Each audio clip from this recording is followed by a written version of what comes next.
வணக்கம். மதிமுகம் செய்திகள். இன்றைய முக்கிய நிகழ்வுகளை பார்ப்பதற்கு முன்பாக தலைப்புச் செய்திகளை பார்க்கலாம். தலை சிறந்த 3 ஆண்டு, தலை நிமிர்ந்த தமிழ்நாடு. 3 ஆண்டு சாதனை மலரை முதலமைச்சர் வெளியிட்டார். பாஜக அரசு ஒரு கொலைகார அரசு. ஒன்றிய பட்ஜெட்டுக்கு எதிரான மதிமுக ஆர்ப்பாட்டத்தில் வைகோ பேச்சு. செந்தில் பாலாஜி ஜாமீன் வழக்கு ஆகஸ்ட் 20க்கு விசாரணையை ஒத்திவைத்தது உச்சநீதிமன்றம். பள்ளி பாட புத்தகங்களின் விலை உயர்வுக்கு காரணம் என்ன? அன்பில் மகேஷ் விளக்கம். வயநாடு நிலச்சரிவில் உயிரிழந்தவர்களின் குடும்பத்துக்கு 6 லட்சம் நிவாரணம். கேரள முதலமைச்சர் பினராயி விஜயன் அறிவிப்பு. ஆதி திராவிடர் மற்றும் பழங்குடியினர் மாணவர்களுக்கு 80.70 கோடி ரூபாய் செலவில் கட்டப்பட்டுள்ள விடுதி கட்டிடங்களை முதலமைச்சர் மு.க. ஸ்டாலின் திறந்து வைத்தார். சென்னை தலைமை செயலகத்தில் திராவிட மாடல் அரசு 2021ஆம் ஆண்டு மே திங்கள் 7ஆம் நாள் ஆட்சி பொறுப்பேற்று 3 ஆண்டுகள் நிறைவடைந்ததையொட்டி தமிழ்நாடு அரசின் செய்தி மக்கள் தொடர்பு துறையின் தமிழ் அரசு இதழின் மூலம் தலை சிறந்த 3 ஆண்டு தலை நிமிர்ந்த தமிழ்நாடு என்னும் பெயரில் 3 ஆண்டு சாதனை மலரை முதலமைச்சர் மு.க. ஸ்டாலின் வெளியிட்டார். இதேபோல் தலைமை செயலகத்தில் தமிழ்நாடு முதலமைச்சர் மு.க. ஸ்டாலின் ஆதி திராவிடர் மற்றும் பழங்குடியினர் நலத்துறையின் கீழ் செயல்படும் தமிழ்நாடு ஆதி திராவிடர் வீட்டு வசதி கழகத்தின் சார்பில் 32 கோடியே 99 லட்சம் ரூபாய் செலவில் கட்டப்பட்டுள்ள 16 விடுதி கட்டடங்கள், 15 கோடியே 34 லட்சம் ரூபாய் செலவில் கட்டப்பட்டுள்ள ஆதி திராவிடர் மாணவ மாணவியர்களுக்கான 14 பள்ளி கட்டிடங்கள் மற்றும் 32 கோடியே 36 லட்சம் ரூபாய் செலவில் கட்டப்பட்டுள்ள 28 சமுதாய கூடங்களை திறந்து வைத்தார். இதனிடையே தமிழ்நாடு முதலமைச்சர் மு.க. ஸ்டாலின் தலைமை செயலகத்தில் தமிழ்நாடு அரசு பணியாளர் தேர்வாணையத்தின் வாயிலாக தொகுதி பணிக்கான நெடுஞ்சாலைத்துறையின் உதவியாளர் பணியிடத்திற்கு தேர்வு செய்யப்பட்டுள்ள 180 நபர்களுக்கு பணி நியமன ஆணைகளை வழங்கிடும் அடையாளமாக 10 நபர்களுக்கு பணி நியமன ஆணைகளை வழங்கினார். நீட் தேர்வை அமல்படுத்தி தமிழகத்தின் 20 மாணவர்களின் உயிரை பறித்த பாஜக அரசு ஒரு கொலைகார அரசு என மதிமுக பொதுச் செயலாளரும் மாநிலங்களவை உறுப்பினருமான வைகோ கடுமையாக சாடினார். ஒன்றிய பட்ஜெட்டில் தமிழகம் புறக்கணிக்கப்பட்டதை கண்டித்து தமிழகம் முழுவதும் உள்ள மாவட்ட தலைநகரங்களில் மதிமுக சார்பில் ஆர்ப்பாட்டம் நடைபெற்றது. இதன் ஒரு பகுதியாக சென்னை ஆட்சியர் அலுவலகம் அருகே நடைபெற்ற ஆர்ப்பாட்டத்தில் கட்சியின் பொதுச் செயலாளர் வைகோ, மாவட்ட செயலாளர்கள் சு. ஜீவன், கே. கழகுகுமார், டி.சி. ராசேந்திரன், சைதை பா. சுப்பிரமணி, இணையதள அணி ஒருங்கிணைப்பாளர் மினர்வா ராஜேஷ் உட்பட ஏராளமானோர் பங்கேற்றனர். ஆர்ப்பாட்டத்தில் நீட் தேர்வை அமல்படுத்தியதற்கு ஒன்றிய பட்ஜெட்டில் தமிழகத்துக்கு நிதி ஒதுக்காததற்கும் ஒன்றிய பாஜக அரசுக்கு கடும் கண்டனம் தெரிவிக்கப்பட்டது. பதில் சொல்ல கடமைப்பட்டது மோடி அரசு, மோசடி அரசு, மோடி அரசு, மோசடி அரசு. ஒடுக்கப்பட்ட பின்தங்கிய மாணவர்களை மருத்துவ படிப்பு படிக்க விடாமல் தடுப்பதற்கு நீட் தேர்வு, உடை தெரிவோம் தகர்த்தெறிவோம், நீட் சதியை ஒழித்து கட்டுவோம், ஏமாற்றாதே ஏமாற்றாதே ஏமாற்றாதே மோடி அரசே, ஒன்றிய அரசே, தமிழ்நாட்டை ஏமாற்றாதே. ஆர்ப்பாட்டத்தில் பேசிய வைகோ, நீட் தேர்வை அமல்படுத்தி தமிழகத்தின் 20 மாணவர்களின் உயிரை பறித்த பாஜக அரசு ஒரு கொலைகார அரசு என கடுமையாக சாடினார்.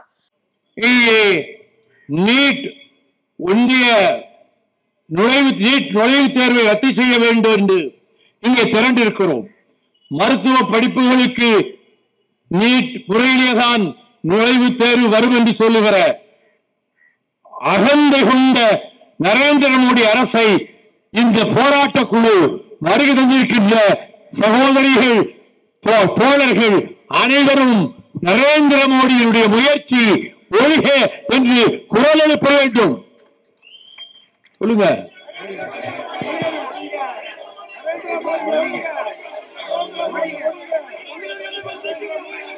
தமிழர்களை வஞ்சிக்கும் நரேந்திர மோடி, நரேந்திர மோடி, நரேந்திர மோடி, தமிழர்களை வஞ்சிக்கும் நரேந்திர மோடி, நரேந்திர மோடி.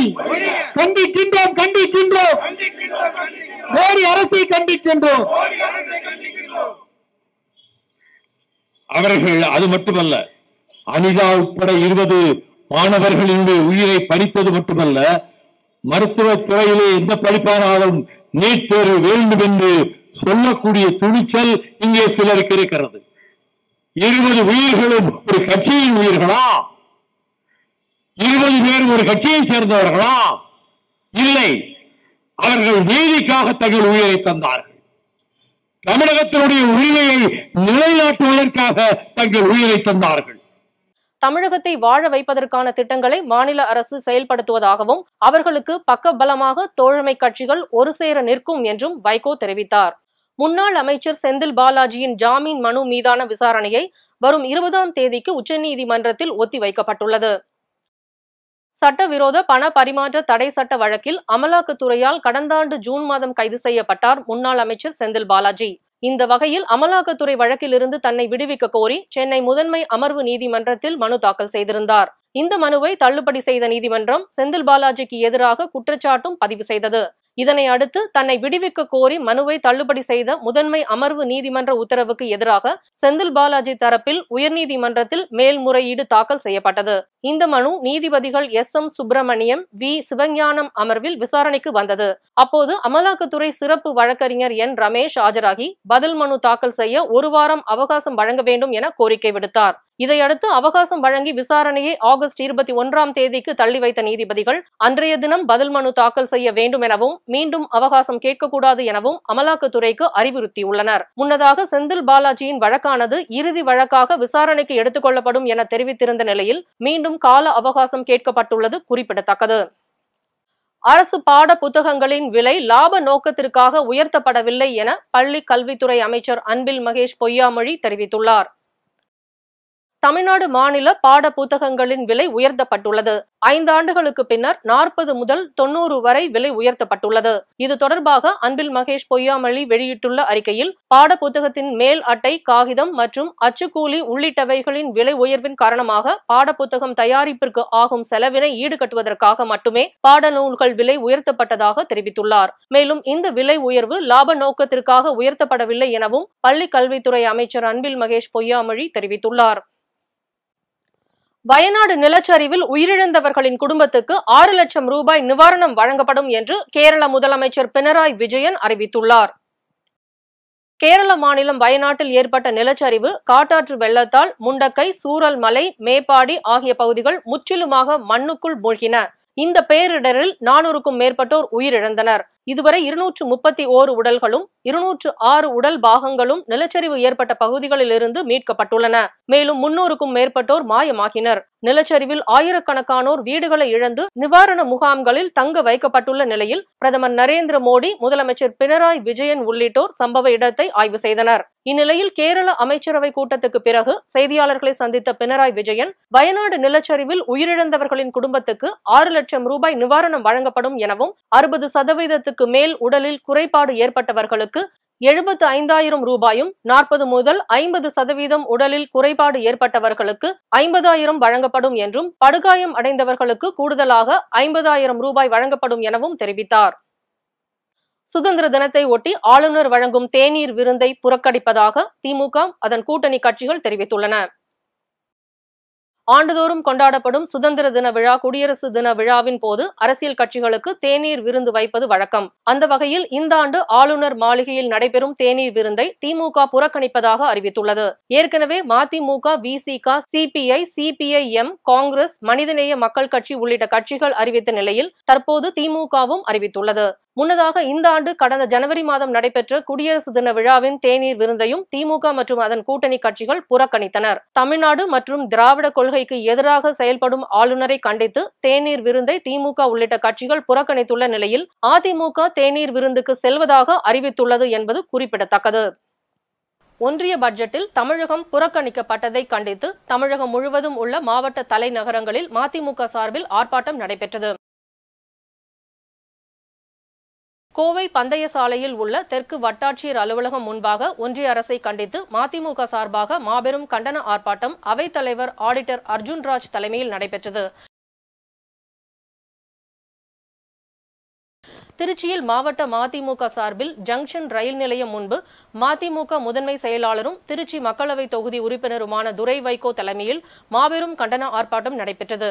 இதில் திருச்சி மாநகர மாவட்ட செயலாளர் வெல்லம்வண்டி சோமு, திருச்சி வடக்கு மாவட்ட செயலாளர் TTC சேரன், திருச்சி தெற்கு மாவட்ட செயலாளர் மணவை தமிழ் மாணிக்கம் உள்ளிட்ட நிர்வாகிகள் கலந்து கொண்டு தமிழ்நாட்டை வஞ்சிக்கும் ஒன்றிய அரசை கண்டித்து கோஷங்களை எழுப்பினர். அரியலூர் பேருந்து நிலையம் அருகில் மறுமலர்ச்சி திராவிட முன்னேற்ற கழகம் சார்பில் சட்டமன்ற உறுப்பினர் கு. சின்னப்பா தலைமையில் ஆர்ப்பாட்டம் நடைபெற்றது. மதுரை மாவட்ட மதிமுக சார்பில் தெற்கு சட்டமன்ற உறுப்பினர் மு. பூமிநாதன் தலைமையில் நடைபெற்ற கண்டன ஆர்ப்பாட்டத்தில் தமிழ்நாட்டை வஞ்சிக்கும் ஒன்றிய அரசை கண்டித்து கோஷங்களை எழுப்பினர். விருதுநகர் ஆட்சியர் அலுவலகம் முன்பு மதிமுக சார்பில் சாத்தூர் சட்டமன்ற உறுப்பினர் ரகுராம் தலைமையில் 100க்கும் மேற்பட்டோர் கலந்து கொண்டு மத்திய பட்ஜெட்டில் ஒன்றிய அரசு நிதிநிலை அறிக்கையில் தமிழகத்தை புறக்கணித்ததை கண்டித்து ஒன்றிய அரசுக்கு எதிராக கண்டன முழக்கங்களை எழுப்பி ஆர்ப்பாட்டத்தில் ஈடுபட்டனர். மதிமுக நெல்லை மத்திய மாவட்ட செயலாளர் நிஜாம் தலைமையில் கண்டன ஆர்ப்பாட்டம் நடைபெற்றது. இதில் மதிமுக மாநில துணை பொதுச் செயலாளர் தி. மு. ராசேந்திரன் உட்பட நிர்வாகிகள் மற்றும் தொண்டர்கள் 100க்கும் மேற்பட்டோர் கலந்து கொண்டு ஒன்றிய அரசுக்கு எதிராக கண்டன கோஷங்களை எழுப்பினர். நாமக்கல்லில் மறுமலர்ச்சி திராவிட முன்னேற்ற கழகம் கிழக்கு மற்றும் மேற்கு மாவட்ட கழகம் சார்பில் கிழக்கு மாவட்ட செயலாளர் எஸ். சேகர் தலைமையில் மாபெரும் கண்டன ஆர்ப்பாட்டம் நடைபெற்றது. செங்கல்பட்டு கிழக்கு மற்றும் வடக்கு மாவட்டம் இணைந்து மாபெரும் கண்டன ஆர்ப்பாட்டத்தில் ஈடுபட்டனர். இதில் செங்கல்பட்டு கிழக்கு மாவட்ட செயலாளர் ஊனை பார்த்திபன், செங்கல்பட்டு வடக்கு மாவட்ட செயலாளர் மாவை மகேந்திரன், மாநில மகளிர் அணி செயலாளர் மல்லிகா தயாளன் உள்ளிட்டோர் கலந்து கொண்டு தமிழ்நாட்டை வஞ்சகம் செய்யும் பாஜக அரசை கண்டித்து ஆர்ப்பாட்டத்தில் ஈடுபட்டனர். ஈரோடு சூரம்பட்டி நால்ரோடு மதிமுக ஆட்சிமன்ற குழு செயலாளர் முன்னாள் நாடாளுமன்ற உறுப்பினர் டாக்டர் சி. கிருஷ்ணன் தலைமையில் மாபெரும் கண்டன ஆர்ப்பாட்டம் நடைபெற்றது. இந்த ஆர்ப்பாட்டத்தில் முட்டு பெரியசாமி, மாநகர மாவட்ட செயலாளர் நா. முருகன், கிழக்கு மாவட்ட செயலாளர் வழக்கறிஞர் பே. மு. குழந்தைவேலு உள்ளிட்ட நிர்வாகிகள் கலந்து கொண்டனர்.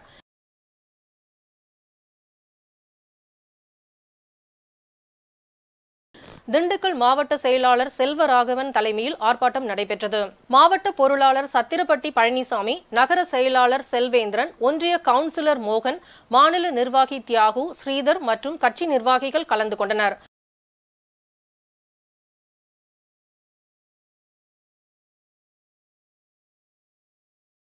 பெரம்பலூர் மதிமுக சார்பில் மாவட்ட செயலாளர் ஜெயசீலன் தலைமையில் கண்டன ஆர்ப்பாட்டம் நடைபெற்றது. இந்த ஆர்ப்பாட்டத்தில் ஒன்றிய செயலாளர்கள், நகர செயலாளர்கள் உள்ளிட்டோர் கலந்து கொண்டு கண்டன முழக்கமிட்டு ஆர்ப்பாட்டத்தில் ஈடுபட்டனர். கிருஷ்ணகிரி புதிய பேருந்து நிலையம் அண்ணா சிலை எதிரே மாவட்ட மதிமுக சார்பில் கண்டன ஆர்ப்பாட்டம் நடைபெற்றது. இந்த கண்டன ஆர்ப்பாட்டத்தில் மாநில தொண்டர் அணி செயலாளர் பாஸ்கர் சேதுபதி, மாவட்ட கழக செயலாளர் பாலமுரளி, தீர்மான குழு உறுப்பினர் இளங்கோ தலைமையில் நடைபெற்றது. திருவள்ளூர் மாவட்ட மதிமுக சார்பில் ரயில் நிலையம் அருகே மாவட்ட செயலாளர் நெமிலிசேரி மு. பாபு தலைமையில் கண்டன ஆர்ப்பாட்டம் நடைபெற்றது. வேலூர் அண்ணா கலையரங்கம் அருகில் மறுமலர்ச்சி திராவிட முன்னேற்ற கழகத்தின் சார்பில் மாநகர செயலாளர் கோபி தலைமையில் நடைபெற்ற ஆர்ப்பாட்டத்தில் ராணிப்பேட்டை மாவட்ட செயலாளர் உதயகுமார், திருப்பத்தூர் மாவட்ட செயலாளர் கண்ணதாசன், புறநகர் மாவட்ட செயலாளர் கௌதம் உள்ளிட்டோர் பங்கேற்றனர். இந்த ஆர்ப்பாட்டத்தில் தணிக்கை குழு உறுப்பினர் பாசறை பாபு சிறப்பு அழைப்பாளராக பங்கேற்று துவங்கி வைத்தார். தருமபுரி மாவட்ட மதிமுக சார்பில் மாவட்ட ஆட்சியர் அலுவலகம் முன்பு மாவட்ட கழக செயலாளர் ராம்தாஸ் தலைமையில் நடைபெற்ற கண்டன ஆர்ப்பாட்டத்தில் மாநில இளைஞர் அணி செயலாளர் ஆசை தம்பி பங்கேற்று ஒன்றிய அரசை கண்டித்து கோஷங்களை எழுப்பி ஆர்ப்பாட்டத்தில் ஈடுபட்டனர். தொடர் மழை காரணமாக 100 ஏக்கர் பரப்பளவில் பயிரிடப்பட்டிருந்த நெற்பயிர்கள் மழைநீரில் மூழ்கி சேதமடைந்து ஏரி நீர் பாசன கால்வாய்கள் ஆக்கிரமிப்பு செய்யப்பட்டும் தூர்வாரப்படாமல் இருப்பதன் காரணமாக மழைநீர் விளைநிலங்களில் இருந்து வெளியேற்ற முடியவில்லை என விவசாயிகள் குற்றம் சாட்டியுள்ளனர். ராணிப்பேட்டை மாவட்டம் திமிரி அடுத்த வரதராமி கிராம பகுதியில் கடந்த சில தினங்களாக பெய்து வரும் மழையின் காரணமாக 100 ஏக்கர் பரப்பளவில் விவசாயம் செய்யப்பட்டிருந்த நெற்பயிர்கள் அறுவடைக்கு ஒரு சில நாட்களே உள்ள நிலையில் மழை நீரில் மூழ்கி முற்றிலும் நெல் முளைப்பு விட்டும் பயிர்கள் அழுகியும் சேதமடைந்துள்ளன. இதனால் விவசாயிகள் மிகுந்த நஷ்டத்தை அடைந்து சோகத்தில் ஆழ்ந்துள்ளனர். மேலும் அப்பகுதியை சேர்ந்த விவசாயிகள் தெரிவிக்கையில் அப்பகுதியில் உள்ள ஏரி நீர் பாசன கால்வாய்கள் அதிக அளவில் ஆக்கிரமிப்பு செய்யப்பட்டு இருப்பதாகவும் இதன் காரணமாக மழை காலங்களில் பொழிகின்ற மழைநீர் விவசாய நிலத்தில் இருந்து வெளியேற்ற முடியாமல் விளை நிலங்களிலேயே தேங்கி விடுவதால் பயிர்கள் ஆண்டுதோறும் சேதமடைந்து நஷ்டத்தை சந்தித்து வருவதாக தெரிவித்தனர். மேலும் ஏரி நீர் பாசன கால்வாய்களை ஆக்கிரமிப்பில் இருந்து மீட்டு தூர்வாரி விவசாயிகளை பாதுகாக்க வேண்டும் என பலமுறை மனுக்கள் அளித்தும் எவ்வித நடவடிக்கையும் எடுக்கப்படவில்லை என விவசாயிகள் மிகுந்த மன வருத்தத்துடன் தெரிவிக்கின்றனர். எனவே மாவட்ட நிர்வாகத்தினர் உடனடியாக விவசாயிகளின் கோரிக்கையை ஏற்று ஏரி நீர் பாசன கால்வாயை ஆக்கிரமிப்பில் இருந்து மீட்டு தூர்வாரி விவசாயிகள் பயன்பெறும் வகையில் நடவடிக்கை எடுக்க வேண்டும் என கோரிக்கையாக தெரிவித்துள்ளனர். சீர் செய்ய முடியாத காரணத்தால் இன்று தொடர் மழை 5 நாளாக தொடர் மழையால் அந்த எதுக்கும் தண்ணி மொத்தமே பார்த்தீங்கன்னா விளைநிலங்கள் அறுவடைக்காக இந்த விளைநிலங்கள் மேலே 100க்கும் மேற்பட்ட ஏக்கரின் விளைஞ்ச நெல் பணிகள் எல்லாமே பார்த்தீங்கன்னா முளைச்சி இன்னைக்கு பார்த்தீங்கன்னா இன்னைக்கு வீணாக போயிடுச்சு.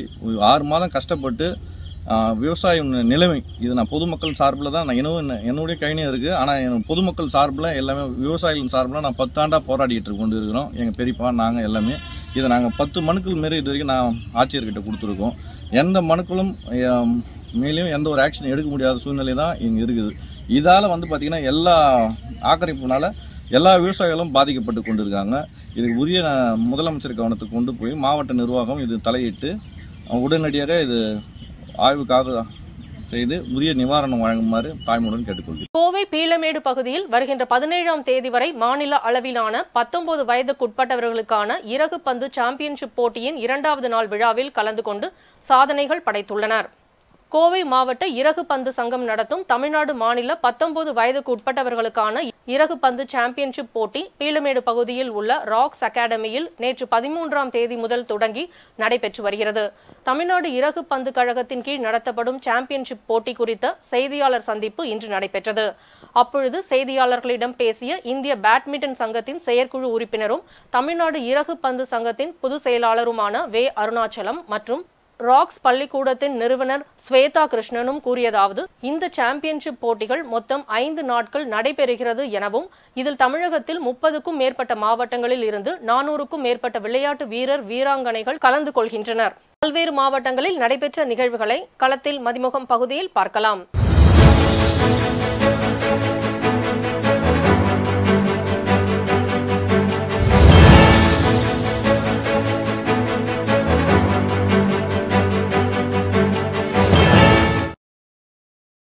விருதுநகர் மாவட்டம் மாயத்தேவன்பட்டி பகுதியில் ஜெயராஜ் என்பவருக்கு சொந்தமான பட்டாசு ஆலையில் கெமிக்கல் மருந்தை எடுக்கும் போது திடீரென எதிர்பாராத விதமாக ஏற்பட்ட வெடி விபத்தில் புள்ளக்குட்டி மற்றும் கார்த்தி ஆகிய இருவர் உடல் சிதறி சம்பவ இடத்திலேயே உயிரிழந்தனர். தகவல் அறிந்து வந்த தீயணைப்புத்துறை வீரர்கள் தீயை அணைக்கும் பணியில் ஈடுபட்டுள்ளனர். மேலும் உடல்கள் ஏதும் கிடைக்கின்றனவா என்பது குறித்தும் காவல்துறையினர் வழக்கு பதிவு செய்து கொண்டு விசாரணை மேற்கொண்டு வருகின்றனர். மாவட்ட நிர்வாகம் பல்வேறு கட்டுப்பாடுகளை விதித்து குழுக்கள் அமைத்து ஆய்வு செய்தாலும் இன்னும் பட்டாசு ஆலைகளில் விதிமுறைகள் மீறுவது என்பது தொடர்கதையாகி வருகிறது. இதுபோன்று விதிகளை மீறுபவர்கள் மீது கடும் நடவடிக்கை எடுக்க வேண்டும் என பொதுமக்கள் கோரிக்கை விடுத்துள்ளனர்.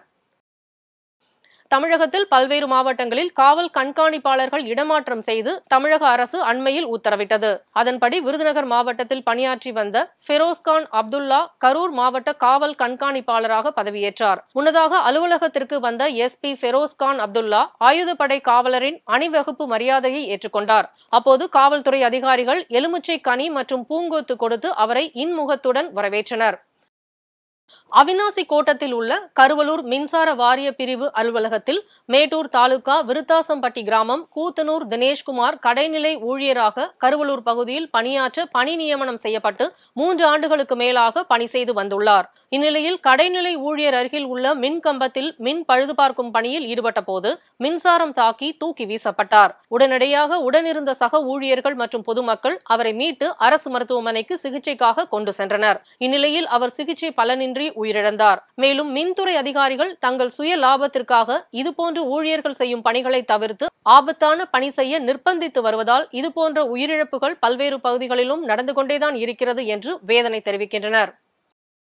திருவண்ணாமலை மாவட்டம் செய்யாறு அடுத்த கனிக்கிலுப்பை கிராமத்தில் 10 ரூபாய் குளிர்பானம் குடித்து 6 வயது சிறுமி காவியா ஸ்ரீ உயிரிழந்த சம்பவம் பெரும் அதிர்ச்சியை ஏற்படுத்தியுள்ளது. இதனை அடுத்து குளிர்பானம் விற்பனை செய்த கடைக்கு சீல் வைத்து உணவு பாதுகாப்புத்துறை அதிகாரிகள் குளிர்பான தொழிற்சாலையில் உள்ள சுகாதாரம் மற்றும் குளிர்பான உற்பத்தி தொடர்பாகவும் மூலப்பொருட்கள் குறித்தும் உணவு பாதுகாப்புத்துறை அதிகாரிகள் தொடர்ந்து ஆய்வு செய்தனர். மேலும் சிறுமி உயிரிழப்பதற்கு குளிர்பானம் குடித்ததே காரணம் என்று உறுதியாகவில்லை எனவும் இங்குள்ள தொழிற்சாலையில் குளிர்பான மாதிரிகள் ஆய்வு முடிவில் பாதிப்புகள் இருப்பது கண்டறியப்பட்டால் வழக்கு பதிவு செய்யப்படும் எனவும் குளிர்பான ஆலையில் தயாரிக்கப்பட்டுள்ள குளிர்பானங்கள் அனைத்தும் பொதுமக்கள் பயன்பாட்டிற்கு உகந்ததா என்பது குறித்து ஆய்வு மேற்கொள்ளப்பட்டதாக மாவட்ட நியமன அலுவலர் ஜெகதீஷ் சந்திரபோஸ் தெரிவித்தார்.